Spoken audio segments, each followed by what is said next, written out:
By promoting a socialist agenda, while insidiously operating within the liberal paradigm, this new political class distorted the values of liberalism.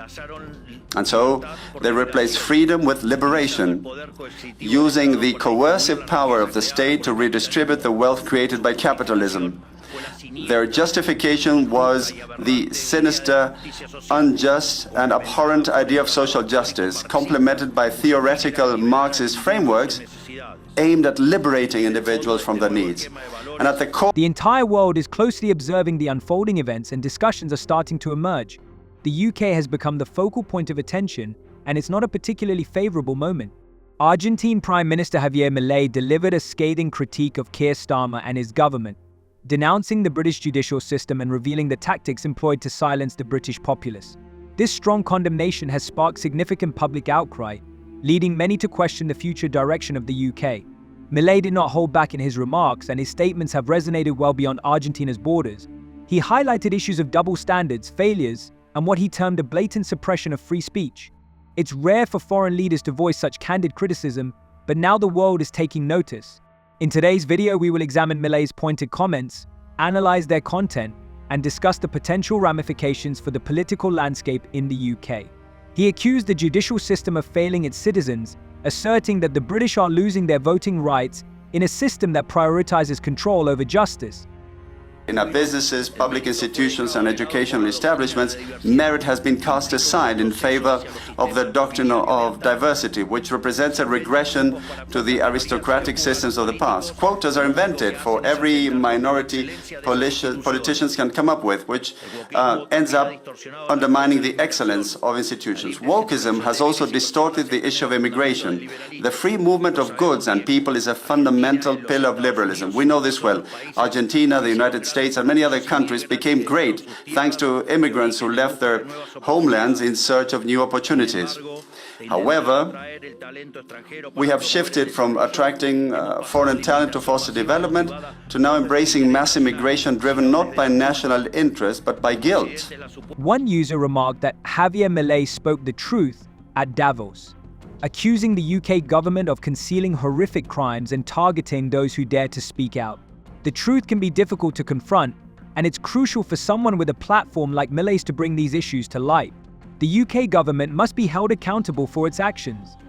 The user expressed appreciation for Mele's bravery in addressing the authorities, emphasizing the need for more leaders who are willing to tackle tough issues and advocate for justice. The UK has become a laughingstock on the global stage, and this situation won't improve until the Labour Party steps aside. Another user commented, "Wow, this is powerful, and the WEF leader has finally woken up on the left. Fantastic." One commentator added that there is no greater disgrace for a leader than being mocked internationally, and it is now our responsibility to share this embarrassment. Chris expressed gratitude to Javier Mele, highlighting that Argentina cares about our democracy. Another user was taken aback that an Argentine would defend the UK. We got every worker to multiply tenfold, 100-fold, or why not even 1,000-fold their productivity, thus overcoming the Malthusian trap. Yet at some point in the 20th century, we lost our way, and the liberal principles that had made us free and prosperous were betrayed. A new political class, driven by collectivist ideologies and taking advantage of times of crisis, saw the perfect opportunity to accumulate power. All the wealth created by capitalism until then and into the future would be redistributed through some scheme of centralized planning, setting in motion a process whose disastrous consequences we are suffering today. In other news, Foreign Minister David Lammy has been accused of misleading parliamentarians regarding his decision to transfer the Chagos Islands to Mauritius. Since the announcement of the draft agreement in October, it has encountered several challenges, and Donald Trump was prepared to veto the deal as Mauritius seeks further concessions from the UK. This latest scandal appears to have caused a rift within the Labour Party. During a Chagosian meeting in Parliament, MP Peter Baranina stated that there was no evidence supporting the claims made in the House of Commons. The Voices of Chagosia campaign group reported that Lammy had not engaged with them throughout the negotiation process. Meanwhile, Foreign Minister Stephen Doherty is said to have met with the group twice after the trade agreement was reached, but he refused to discuss the negotiations. Dottie met with members of the Chagossian community on September the 30th and October the 3rd, although sources from the Ministry of Foreign Affairs assert that officials are in regular contact with Chagossian residents. Last night, time and time again, Rishi Sunak was clobbering you over the head with that £2,000 tax line. It took you almost half an hour to call it garbage. What on earth took you so long? What matters is the facts.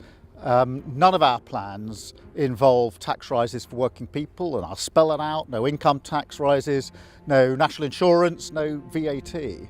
But what emerged from last night, and this is a very important takeaway, is that the Prime Minister of the United Kingdom, with his back against the wall, desperately trying to defend their record in office, resorted to lies, and he knows he was lying. And I don't say that lightly. Lying about our plans, lying about waiting lists, and lying about boats. And therefore the choice at the election is even clearer now, which is to turn our back, turn a page on the lies, the division and the chaos of the last 14 years and rebuild the country with Labour.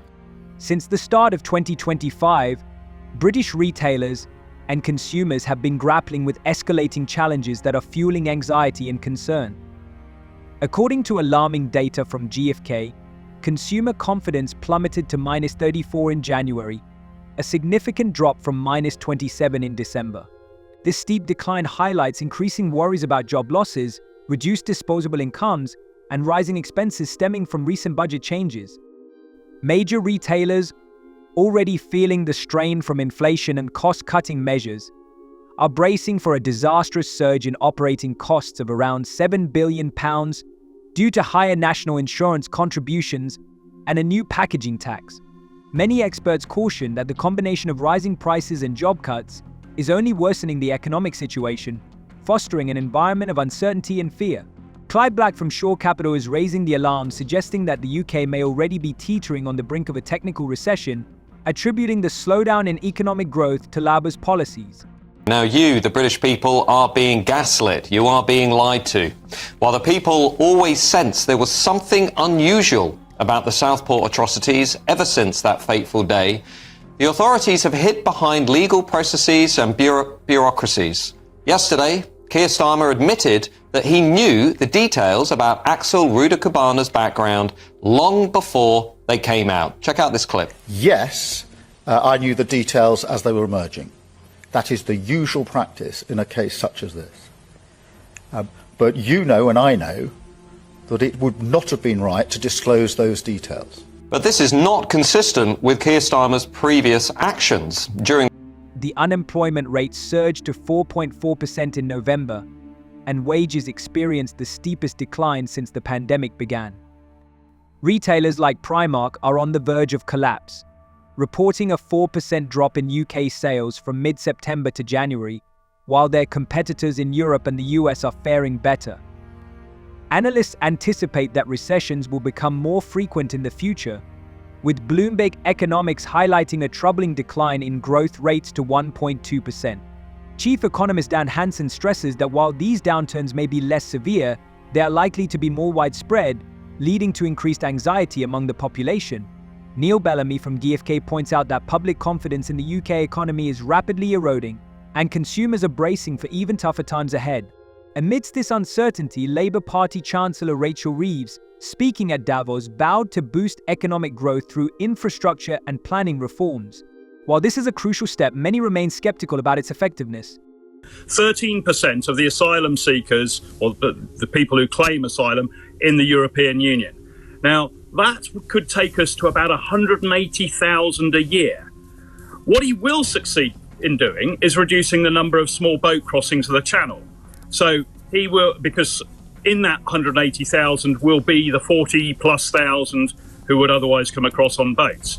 There may still be some people who come across on boats, those who aren't selected to come here, but essentially we're talking about 180,000 instead of, through various means, including the Channel crossings, probably in the region of 57,000, 60,000 who come over to claim asylum at the moment.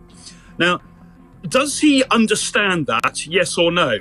I think he does. in which case he is lying to the British people. He is manipulating things. And I think he's going after securing the vote of the people who say the way to solve the small boat crossing. Finally, Donald Trump has been urged to disclose Prince Harry's immigration details amid allegations that the Duke of Sussex may have misrepresented his past substance used when entering the United States.